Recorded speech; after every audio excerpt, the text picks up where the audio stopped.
like where I lived in my public housing project, one of my neighbors was an African American family, and I used to babysit for the kid when they went out. It was a little baby. I enjoyed. Next door was another family that was from Puerto Rico. I was friends with the girls, and there were different people from different backgrounds, but we were all economically not really well off. It's harder for people to imagine that now, in the sense that the way the structure of the society is, it actually divides people more. I mean, when I lived in New York and in that poor neighborhood, and it was a tough neighborhood, but people knew each other. And so, like, I would walk down the street and some guy or woman, mostly guys, come up and bother me, and someone would walk up and say, "Leave her alone, she's my cousin's friend." And that happened to me many times, It was a kind of a situation where people knew each other, and there was a certain amount of social solidarity that is harder, not impossible, but harder nowadays to have. Might have something to do with television. Well, I think it has to do with a lot of things that divide us, So. Like what? Oh, I don't know. Like what? I mean, you don't know. Identities.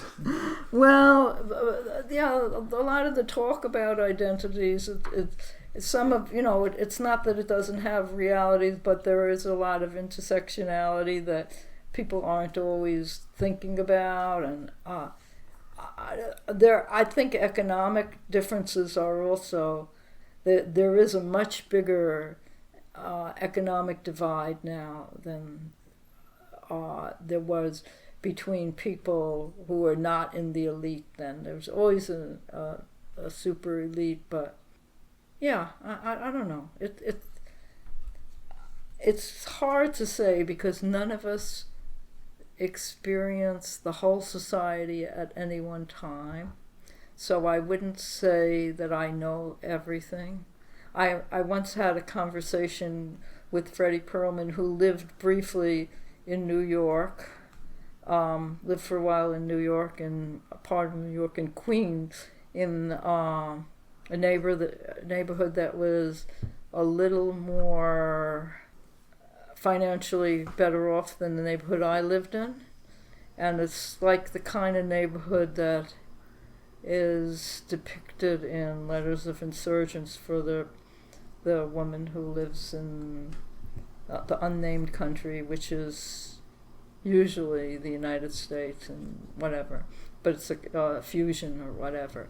And I grew up in a neighborhood where I didn't have a lot of contact with those kinds of people, but they were not rich or anything, but a little better off. Maybe a little more like Robby's family, like what we might say lower middle class, skilled workers, or low-level white-collar workers. Yeah, or low-level managers, or small business owners, or whatever. And so the conversation that we had, I forgot exactly the words, but it was something like, I said to Freddy, well, like when I was growing up, I had little or no contact with well-off people. He said, New York is all made up of well-off people. Well, maybe you experienced it that way, but I didn't. I knew there were parts of New York where there were well-off people, but I didn't go to those parts as I was growing up. So, different people experience, things kind of differently because we all see little parts of the society. None of us, we can talk about the whole society, but none of us experience all the parts of the society, and I think it's gotten even more fragmented in many ways. So I don't know. You probably experience it differently than me too, right? Yeah. Well, now it's different, that's for sure. Oh yeah, absolutely. I know. I would love to hear. I mean, I have my own thoughts, but I'd love to hear what you guys think about what's different and why? Just more about that. Yeah, Because you have a sense of perspective that is invaluable. it's just that there was more slack. You could be a marginal person when we were younger, when we were like 20 or 30. Yeah, well, Than there is now. Now you have to scramble just to survive. More. Yeah, well, that's the other thing. It's like you could, and I did, go on welfare in my early 20s, and I could be on welfare for a month or two. This is the time when you didn't have to be a parent, or you could be a young, basically employable person. But I would get to a point where I couldn't pay my rent, and I could go on welfare for a month or two, and then not be on welfare, and then go back on welfare. There's no such thing now.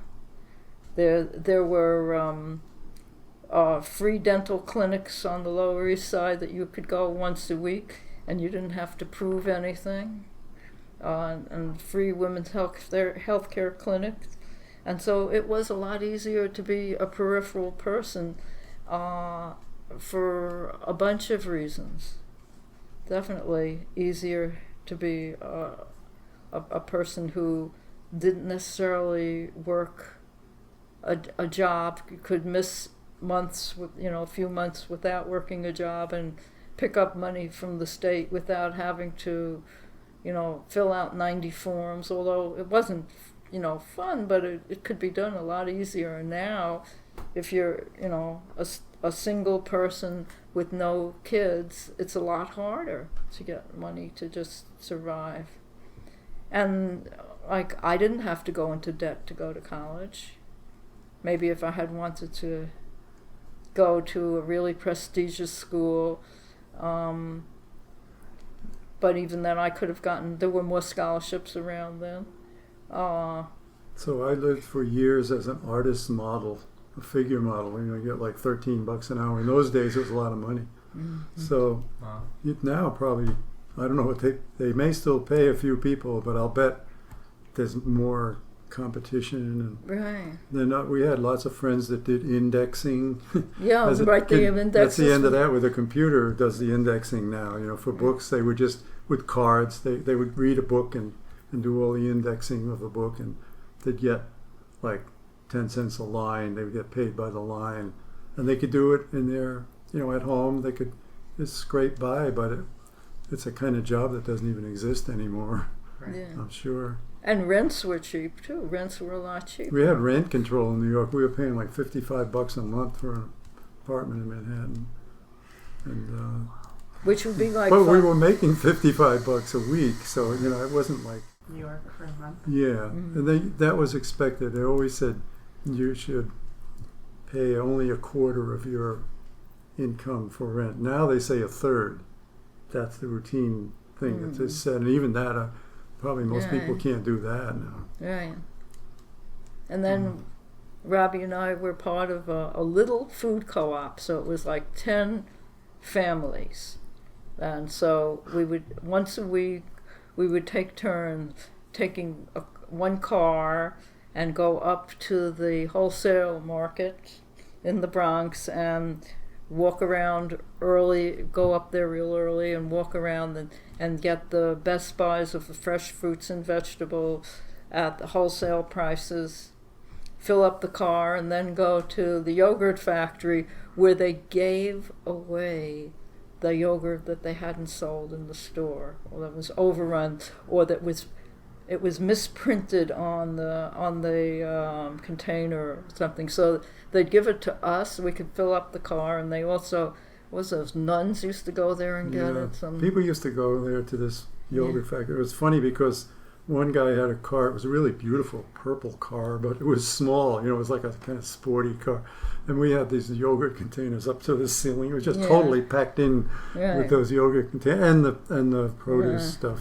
So then we used to go home and we'd sort it out, put it out in the hall, and sort it out into 10 divisions, and that was really inexpensive. Yeah, it would cost like $15 a week or something for food. Yeah, I don't even remember how much, but it was a little work, but it was, it was pretty neat. Yeah, that strikes me. It's so different to hear you talk about that kind of food co-op to the type of like co-ops that exist now, like PCC or REI or something that really just resemble corporations. Yeah, yeah.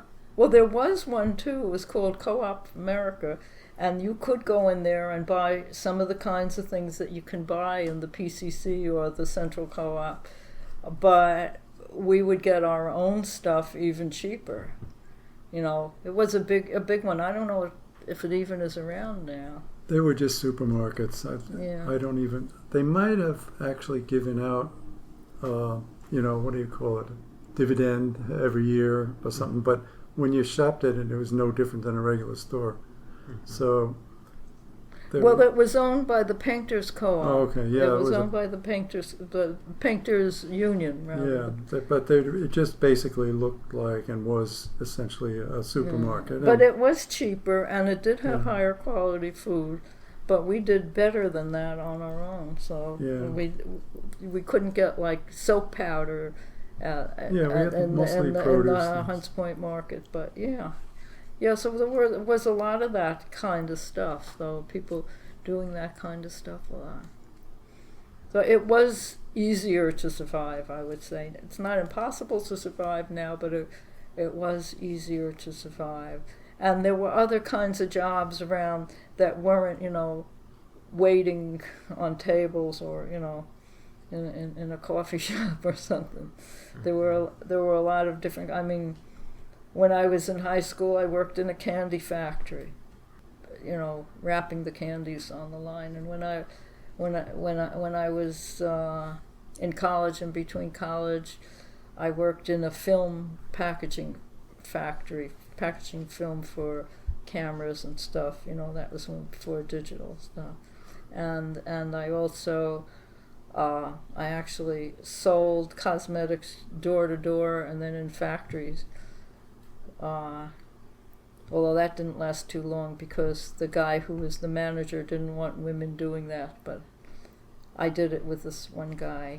We went to factories, and that was interesting because we'd go there. You could work a whole day and maybe make $10 or $15 a day going door to door, which I did for a few months, and then this guy invited me to go with him to the factory, which is mostly what the guys had been doing.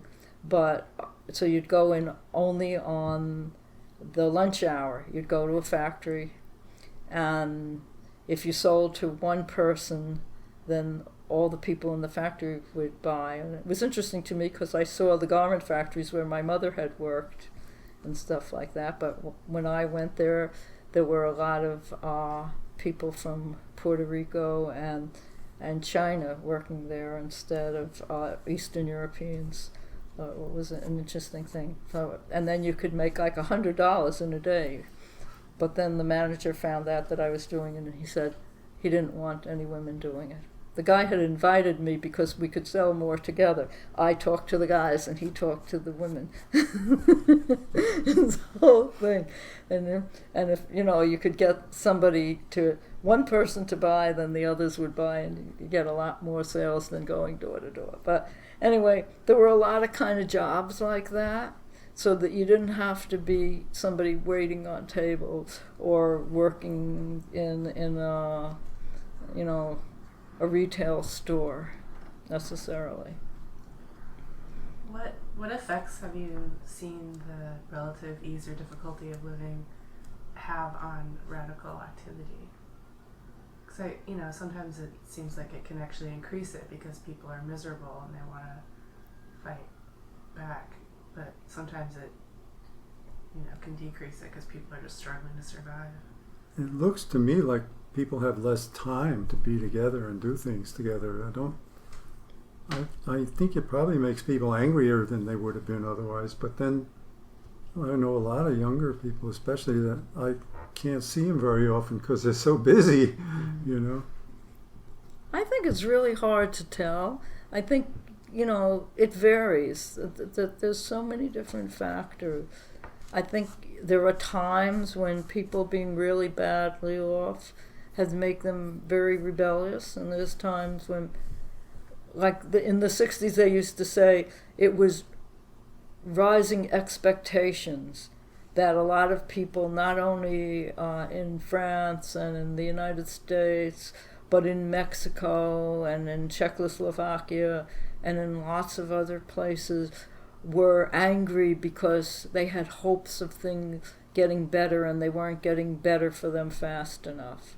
So it was like people thought things were going to get better, and they were anxious to take advantage of the opportunity to demand more humane conditions or more social possibilities. But I think there's like such a variety of reasons that it's hard to say. At this, I think that was even supposedly, and it's hard to say because there's always mixed motives, but some people felt like that was part of what was happening with the ghetto riots too in the 60s, of which there were a lot of, that people had greater hopes that they could feel that things were getting better in some sense, or they expected that they should be getting better because there's more wealth to go around. I think there's lots of reasons. there's just so many reasons why people rebel, because they experience police brutality, because they experience a little bit of social possibilities and they want more. So I think you can look and see times when things have been more repressive, when people have rebelled more, and times that are less repressive, times that are more impoverished, and times that are less impoverished, both. I remember thinking during the times when there was the Soviet Union and the Western Bloc, and saying, wow, if the Soviet Union ever disintegrates, then we'll really have it made, because everybody will see how this world capitalism sucks, and there'll be a revolt and everything will be fine. It didn't happen. Mm-hmm. I thought it might. I mean, it seemed like it did happen in a minor way. It was sort of like happening in Poland in the 80s. It started, and in the late 80s, and some of that looked a little hopeful, but then I don't know. People just weren't ready to go all the way. Like in Russia, people there, they even had memories of the Makhnovists and Kronstadt. They had some actual memories of that, and anarchist movement did pick up there a lot, but it's just going against centuries of repressive culture too. The same crap is still with us, those religions and hierarchies, patriarchy, all that kind of stuff is still pushing back pretty heavily. Can't make excuses though. We just have to keep going forward and figure what the next step is. Yeah. I'm thinking about dovetailing off of the conversation about sort of how people individually get by, but about how I feel like in the anarchist movement, I'm constantly around sort of brainstorming sessions of, okay, how do we get money for, the publication we want to do, or how do we fundraise for this anarchist project? And there are kind of a few go-tos that we have of do a benefit show or do this. Have you seen them change over time? Were there like sort of fundraising sources people had in the past that you don't see around, or are there new things that are exciting to you?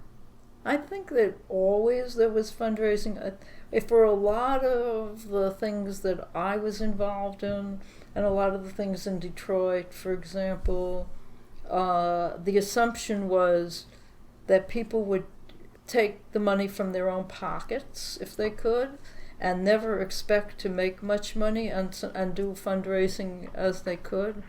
I think people felt, as they do now, that it's really hard to get other sources. Obviously, there's things like Black Coffee that tried making some money in one way, or like in the 1990s, what was that? The Black Cat, was it? Black Cat. cafe in the U District where people really worked hard and ended up getting burnt out, but had a very nice cafe for a while. I think nicer actually than Black Coffee, because it didn't have some of the problems of the Capitol Hill neighborhood. So you didn't have like all sorts of weird people coming in and causing conflicts, which did happen in Black Coffee, as well as having interesting people and interesting events. But for the most part, I think the thrust has always been either it comes out of your pocket, or maybe it comes from a fundraiser, or maybe it comes every once in a while from a donation, but you can't necessarily count on any individual or groups of donations. You keep on asking, but you don't expect it to be anything there. But I think the difference was that certainly in the 60s and the 70s, the problem of rent wasn't as big as it is, and certainly in some places, even in New York for a while, the problem of rent wasn't as big as it is now. There were a few places that you could have venues, even if you didn't entirely agree with them. Like in New York, we had a building owned by the War Resisters League, but the anarchists could have meetings there, and a few other places that were like that. And in Detroit, the rents were generally low. Things could be gotten along on a shoestring for quite a while. Yes, some things, I think a lot of it is similar. Trying to think about what kind of projects people might have. And in a way, some ways it was harder. Like people would do films. That was a big deal compared to nowadays. Sylvie and I were among the first people to do videotape, black and white half-inch tape. We did in the mid-70s. Yeah, we didn't have the equipment. We had a place we could borrow it for free, and it was neat. We took it with a big shopping cart. It was huge. Yeah, it was portable, but you couldn't carry it. Yeah, they trained us, they showed us how to use it, and then afterwards they let us use an area where we could do editing on it and stuff. So. But that was some kind of foundation, Right. It was called MERC, Media Equipment Resource Center. And anybody could go there and borrow that stuff.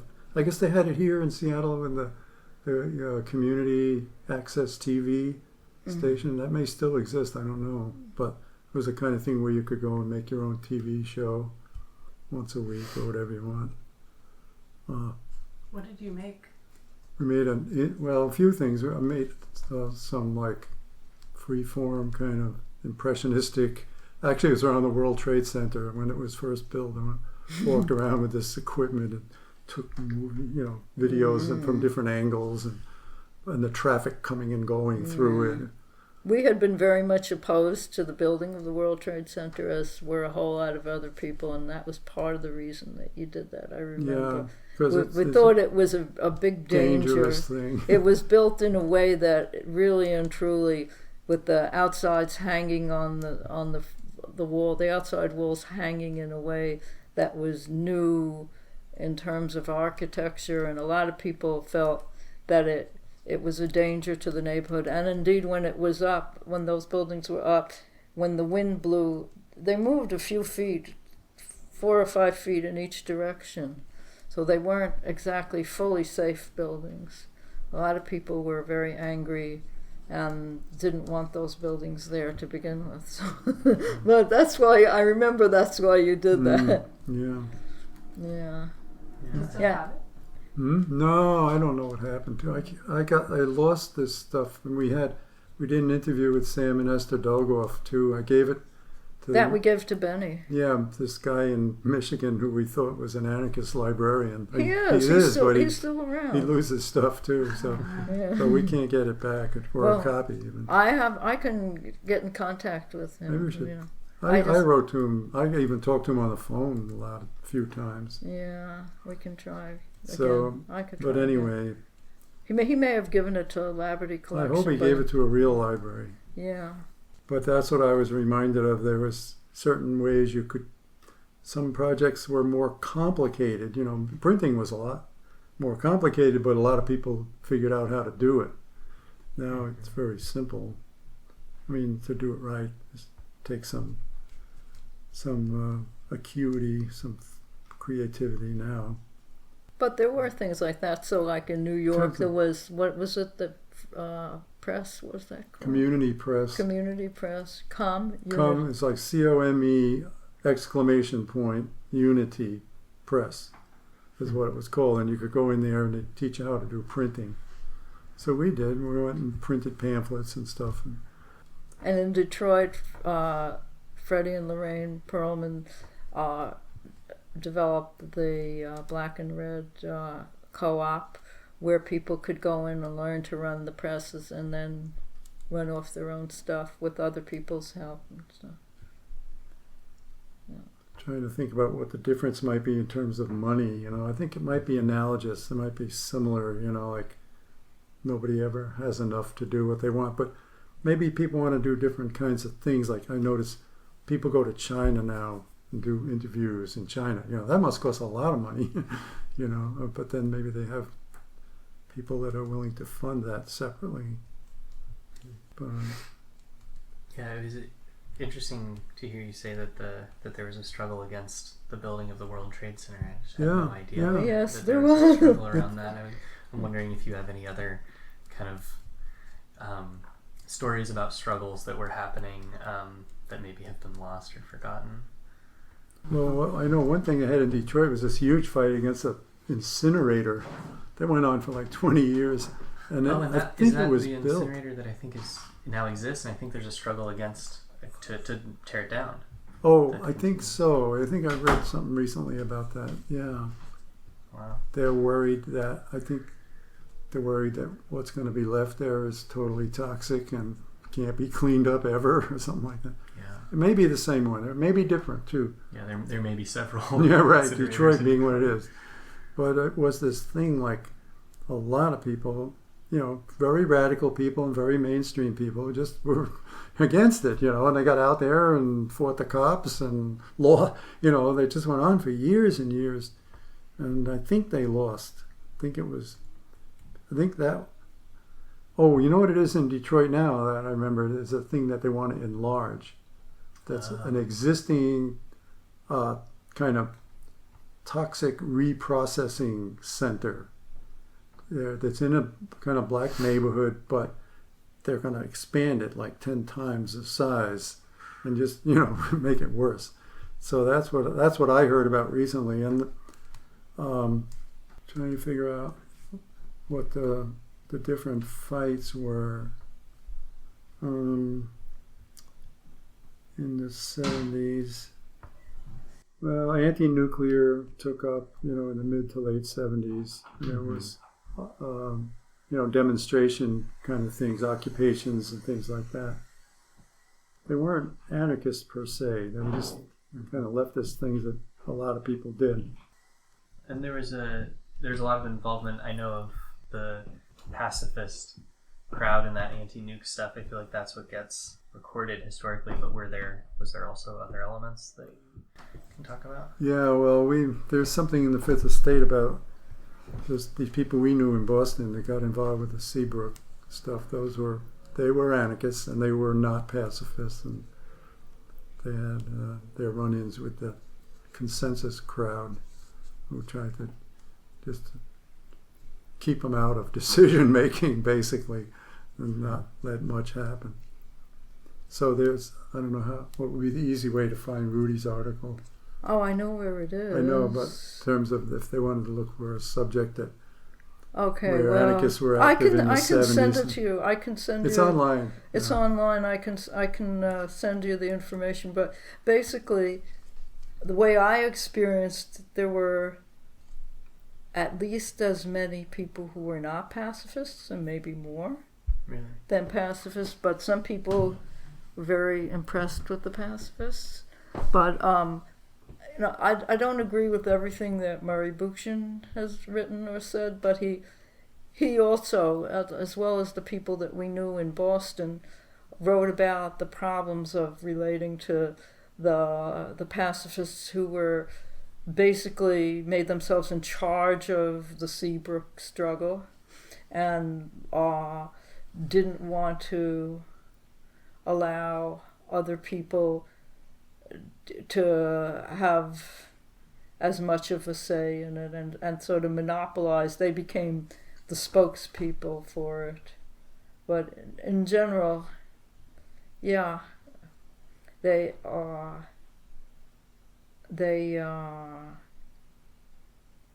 weren't, the pacifists weren't as dominant. There were a lot of people who weren't pacifists around. The anarcho-syndicalists in New York and Chicago and the Bay Area and Seattle were not pacifists, although there were anarcho-pacifists too.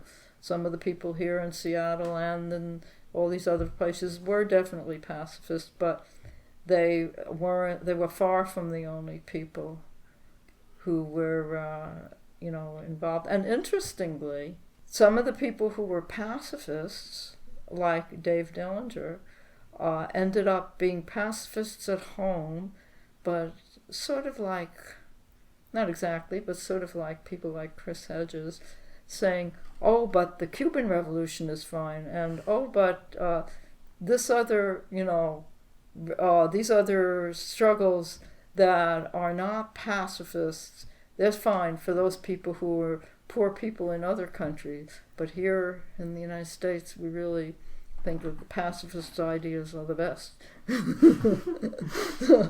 So, there was a whole, big debate about that at the beginning of the 60s, where there were some anarchists who were identifying with the Cuban anarchists who had fought. As a matter of fact, several of them, quite a few of them, in the mountains with the people around Castro, and also a lot of them who were involved in supporting from within the cities. But then when the Castro regime came to power, they repressed those people, and they repressed the independent union movement, and they repressed the cooperatives and stuff like that. But people like Dave Dellinger said still it was a wonderful revolution, and that's, for poor people you have to understand that it has to be that way. And there was a big debate in Liberation magazine between the several anarcho-syndicalists and actually, I think, David Week, who was a pacifist but who came out and said that he did not think that the Castro regime should be glorified. Maybe it wasn't as bad as the Stalinist regime, but it didn't mean that it wasn't authoritarian. But so in a certain way, a lot of these arguments that go on now have a long history too, and I think it'd be hard to quantify, but most of the people that I hung out with were not pacifists. I'll say that. Yeah, it's interesting hearing you talk about the dynamics around the Cuban Revolution. Can you talk more about dynamics of how anarchists related to, or anti-authoritarians related to the, authoritarian or communist regimes abroad or the parties here? Yeah, well, that's very interesting. See, like, one of the things that, as I said, growing up, I always wondered why so many of the people that I knew who were, working adults didn't like the Communist Party. I didn't understand because they seemed a little better than most of the capitalists that I knew, but I also had a sense that, like, my family and people I knew didn't like the communists either. And then as I got to know anarchists, I understood better what that was about. But there always has been this kind of split. I think more of the anarchists were critical of the Soviet Union. Some anarchists became enthralled with Maoist China, because it seemed more populist, even though the glorification of central authority. And the Cuban situation split people a lot.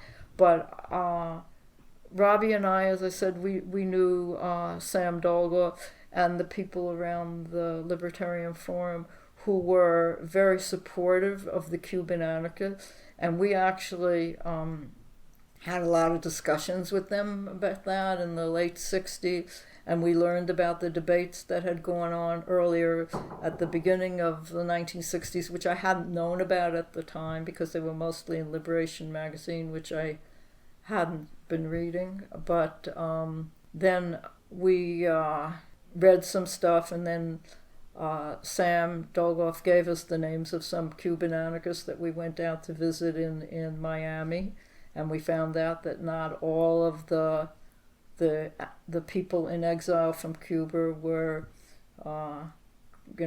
right-wingers, that there were in fact people who were not right-wingers there. So it was an interesting kind of experience for us. So there was generally a lot of discussion, and some people were clearer about it. A lot of the people in SDS were very enthusiastic, not among the anti-authoritarians that I knew, most of whom recognized what the problem was, but a lot of the people in SDS were very enthusiastic, and I remember feeling really angry because I had some people who I was on friendly terms with who went down to volunteer to help do the harvest with the Venceremos Brigade, and they came back with these wonderful stories. It's really wonderful. The young people there, the guys have to shave their beards, even though a lot of the guys in the United States considered wearing a beard to be, a sign of rebellion, and didn't want anybody to tell them how long their hair should be or whether they should have a beard or anything. But of course in Cuba, it's a society in construction, and the young people weren't allowed to do this and that, and here these Americans and Europeans are going there to help bring in the harvest, and they can do anything they want, or they were putting people in jail if they wore a beard. Yeah, and because only the top level of the revolution was allowed to wear beards. Yeah, that's and true. right, Barbudos. Right, and it wasn't until the early 70s that there began to be any criticism of the regime's attitude toward and treatment of gay people, when some of the most prominent gay intellectuals and artists fled Cuba and started talking about it, but a lot of people didn't want to hear when the anarchists were talking about that earlier, So, but it was something that I think some people who would consider themselves anti-authoritarian were very enthralled by the idea of a successful revolution. And I think that's like with respect to China and Cuba, not so much with respect to the Soviet Union. Was also a lot of people were very uncomfortable with, how people should understand the developments in Czechoslovakia in 1968 and 69.